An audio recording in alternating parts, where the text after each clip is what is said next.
Bonjour, aujourd'hui je vous propose la réalisation d'un petit porte-monnaie.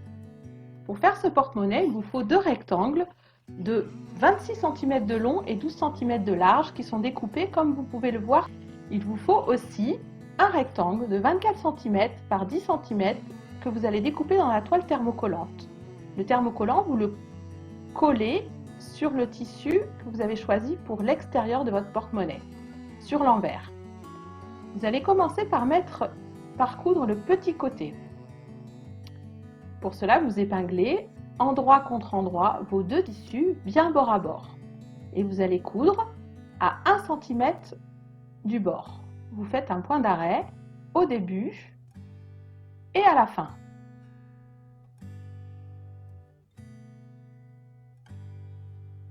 Voilà, on voit la couture. Ensuite, vous allez, au fer à repasser, vous allez ouvrir votre couture. Vous allez bien repasser et vous allez retourner l'ensemble sur l'endroit et mettre encore un second coup de fer pour avoir quelque chose de très propre.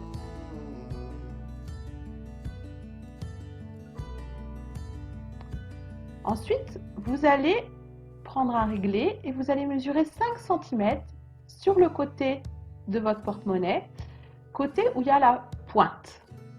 Vous mettez des repères avec des épingles.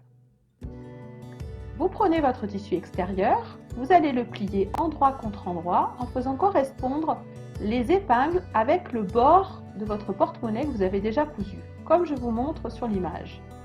Vous retournez l'ensemble de votre travail et vous allez plier votre second tissu aussi endroit contre endroit. Il va être exactement posé sur le premier.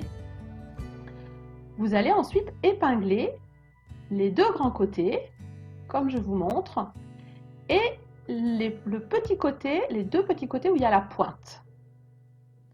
Et vous allez aller coudre à 1 cm du bord les parties où vous avez mis des épingles, comme je vous montre. À un endroit, vous allez laisser un espace pour pouvoir retourner votre travail. Vous cousez le premier côté, à l'angle, vous tournez, vous cousez le deuxième côté, au niveau de la pointe, vous tournez encore, petit point d'arrêt, vous laissez un espace sans couture, vous faites un second point d'arrêt et vous terminez par le deuxième grand côté, avec un point d'arrêt encore à la fin.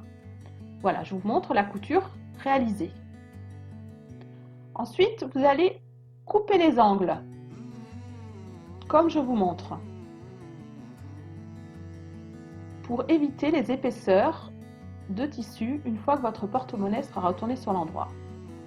À partir du trou que vous avez laissé, de l'ouverture que vous avez laissée, vous retournez votre travail, un peu comme si vous retourniez une chaussette.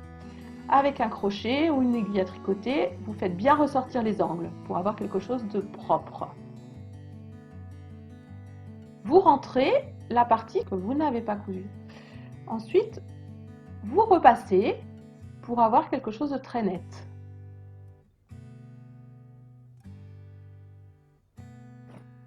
Il vous reste à fermer l'ouverture que vous avez laissée.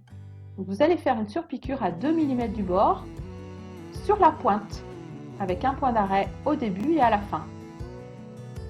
Vous coupez vos fils et ensuite il ne vous reste plus qu'à mettre la pression et votre porte-monnaie sera terminé.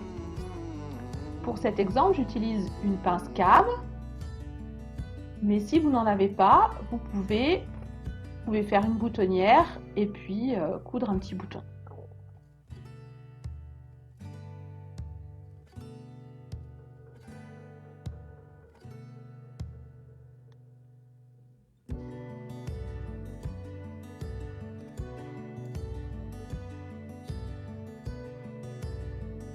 Voilà, votre porte-monnaie est terminée. N'hésitez pas à partager vos réalisations avec moi. Je vous remercie, à bientôt!